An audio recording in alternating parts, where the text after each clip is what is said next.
My name is Don Kilhefner. I'm 87 years old. I was born in a small town in rural Pennsylvania called Ephrata. We lived on farms. And then when I was about 6, right before I went into elementary school, we moved to the town where I lived for the first 21 years of my life. I have 3 siblings. My father had an education, a half of the first grade, and then he had to drop out of school and begin working on farms. My mother had a 4th grade education, but they both learned to read and write on their own because of their own efforts. When we moved into Ephrata, we lived in a house that my father was able to buy. We were poor, but we always had a roof over our head. We always had food on the table. We always had clothes. My parents worked very, very hard. My father was a bricklayer, block layer, until he's probably in his late 40s when he could no longer do that heavy kind of work. And he got a job in a local shoe factory. And my mother, after the kids were all in school, my mother also got a job in a shoe factory. And they worked in those jobs all their lives until they retired. When I was in the 4th grade, there was a boy, the son of the Church of the Nazarene minister, by the name of Paul Andre. And I just loved that boy. I wasn't interested in the other girls like some of the other boys were. I was interested in Paul. Paul's father was assigned to another church outside of the town, and he left the school. And I could feel the loss in my life when he left. By the 4th grade, we were memorizing multiplication tables. And I thought, God, this is for the birds. Memorizing these tables and then reciting them over and over again in class. And so I decided, after the number 7, I was not going to memorize any more multiplication tables. And to this day, multiplying numbers higher than 7, I have to count my fingers. They give me trouble. Up until then, on my report cards, I was getting C's, D's, and F's because I never did homework. I just paid attention in class, but I never did homework. I never studied for tests, nor did my parents ever encourage me to, because they didn't know about this stuff. So, in the 7th grade, there was an English teacher, and she whispered in my right ear, Donnie, you're a smart boy, and if you did your homework and you studied for tests, you would get nothing but A's. No one had ever said that to me in my life, that I was bright. I thought I was fairly stupid. Lo and behold, I started getting all A's, and my self-esteem started to go up because I became an excellent student. In the 9th grade, I met Glenn Kreider. He came from one of the wealthiest families, and he said to me, are you going to take Latin? I didn't even know what Latin was. So I said, well, I'm thinking about it, not knowing what it was. And what if you took Latin? It meant you were in the college prep courses. I was planning to enter into the industrial arts stream and probably quit school in the 10th grade and get a job as a carpenter.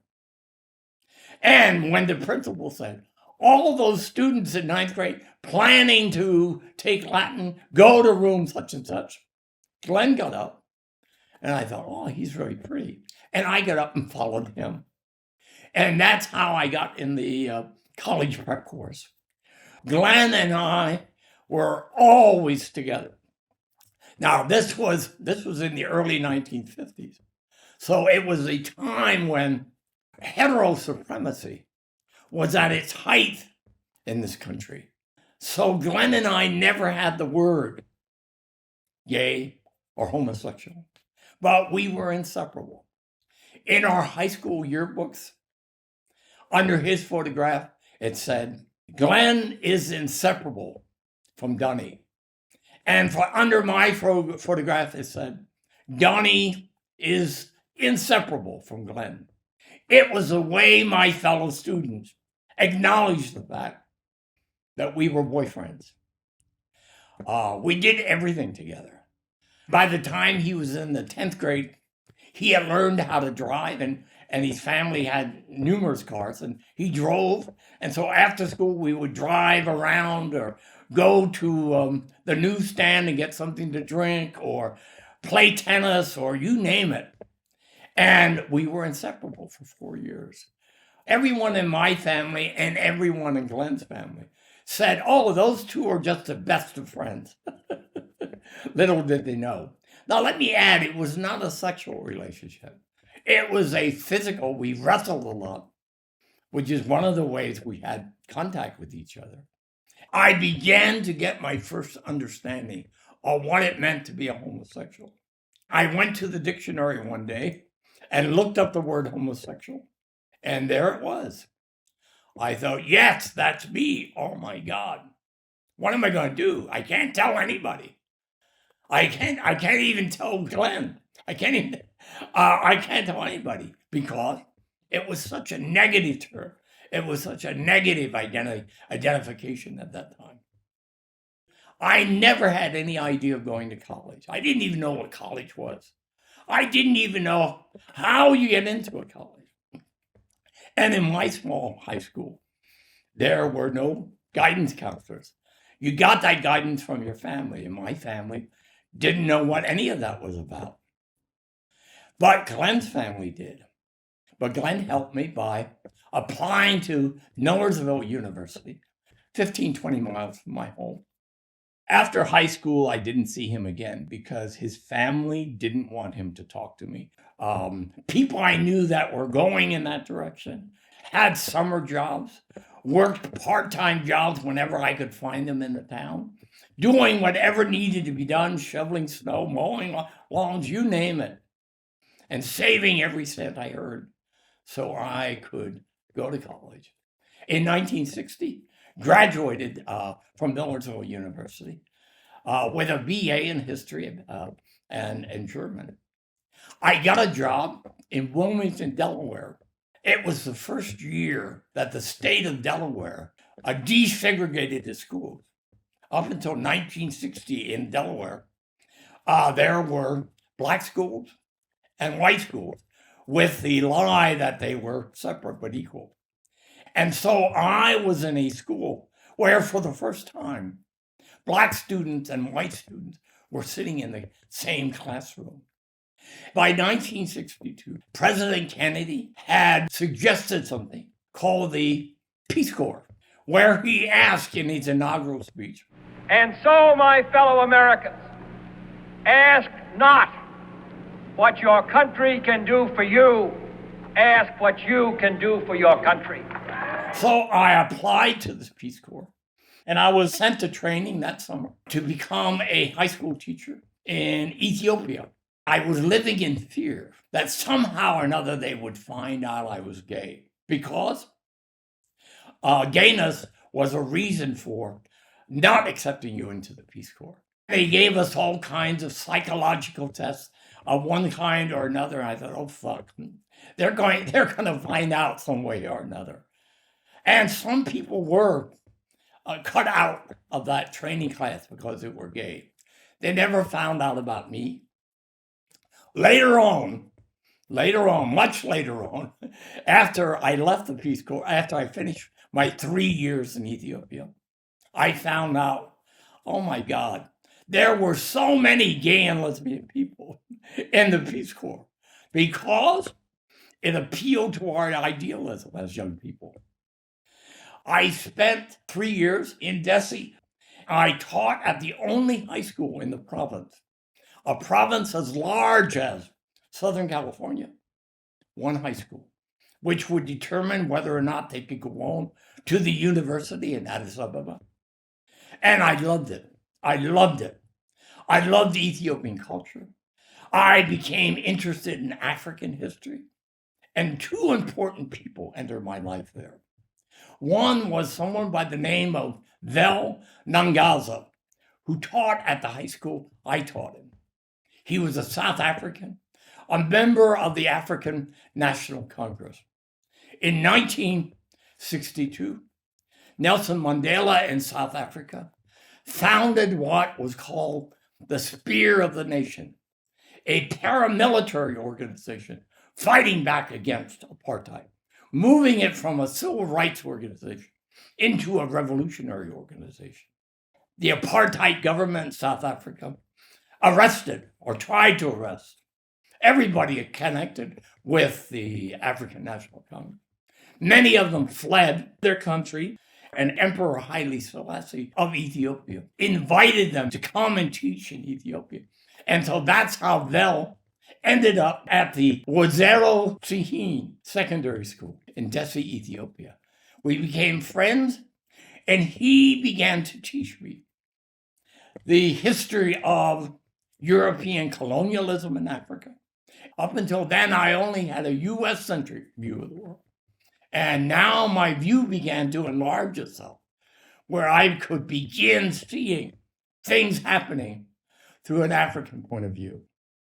The other important individual was Johannes Admesu. And Johannes began my education into Ethiopian history. And I decided that when I come back to the United States, I was going to pursue that education in African history. In the fall of 1966, I entered Howard University as a graduate student in history. I got a superior education there. I wanted to be taught Black history by Black people. It made a difference then, probably makes a difference now. So I went back to Dessie, continuing my learning. I had been awarded full scholarship in African history at UCLA. So when I left Ethiopia in August of 1977, I headed to Los Angeles. And that's how I got to LA. And this is where I've been for the past 6 decades. I didn't physically engage in being gay till I was 23. It happened in Europe. On my way back from my 3 years in the Peace Corps, me driving in a rented car in Italy to pick up somebody who was hitchhiking, and he propositioned me. And I thought, oh, yes, this is my opportunity to find out what this is all about. And I did find out what it was all about. I never fought it, my being gay, but I didn't know what to do. There was no help around anywhere. You couldn't rely on a minister of any denomination because they thought you were a sin, a sodomite, an abomination in the eyes of God. You couldn't confess to a counselor because they thought you were sick. One of the ways to survive at that time was to get married, heterosexual marriage. I just couldn't do that. There was something about my conscience that I couldn't do that to women. Every now and then I would read something about something happening here, something happening there, where I knew there were people that were beginning to come out, but it was few and far between.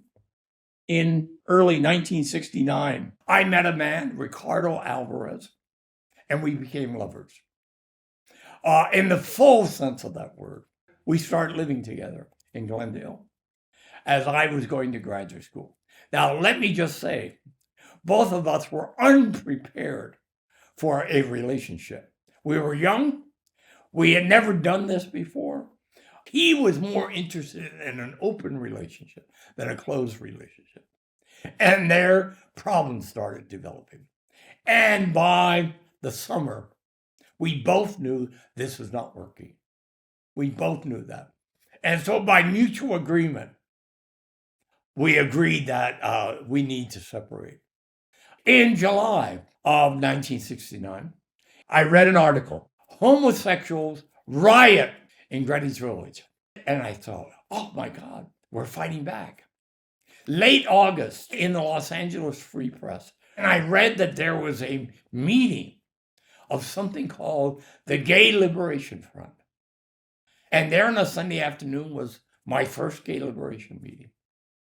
I went back to every gay liberation meeting thereafter. And there were people there that were talking about fighting back, not taking it anymore. And the Gay Liberation Front then didn't have a stabilized meeting place. Every week we would meet at a different place. There's no way you're going to build an organization with every week having to find out where the meeting is. Not because it was being secret, because it was advertised in the LA Free Press, but because there was no stable meeting place. The Peace and Freedom Party had a small office for rent. And so I went to the Sunday meeting. I explained what was possible. They agreed. I talked to the landlord. He agreed. And on January 1st, 1970, LA Gay Liberation Front entered that office. It was out of that office that much of the revolution of gay liberation in Southern California happened. And by that time, I was hooked. It was gay liberation work that I wanted to do, not that doctorate at UCLA. And I left the doctoral program at UCLA. So part of it was my evolution, and I became the full-time office manager of the Gay Liberation Front. During the day, I staffed it. And at night, I slept there on an old sofa and an old sleeping bag in the main room. Answered the telephone at night. We had a gay hotline that started. And during the day, we had volunteers staffing it. And at night, I staffed it. So I began to hear from gay people all over the country about problems they were having. And in that experience is where the seed was planted for something called the Gay Community Services Center, which came into being in 1971. And today is the LA LGBT Center here in Hollywood, with a budget of $170 million a year and 600 employees. So that's jumping over a lot of history. After Ricardo, I'm now in the Gay Liberation Front, and one of the people who volunteers for the phone is a gay man who's working on a doctorate at UCLA in English, named Luke Johnson. He and I begin a relationship, which begins my second significant relationship in Los Angeles. That lasts for about 3 years, when he left me for another man. I giggle now because it's so melodramatic, but at the time I didn't giggle. At the time I was heartbroken. Then in late 1971 and 72, I became the co-founder and founding executive director of the Gay Community Services Center, which was the first organization of its kind in the world. Went back to graduate school, got a doctorate in clinical psychology, specializing in Jungian depth psychology and practicing community-based psychology. I began to practice as a successful gay elder, doing eldering in Los Angeles, which I continue to this day, 4 days a week. And 3 days a week, I write and read and dance in my living room to dirty music. That brings up the date. When I go out the exit door in a few years, there will be a smile on my face because I lived a life worth living.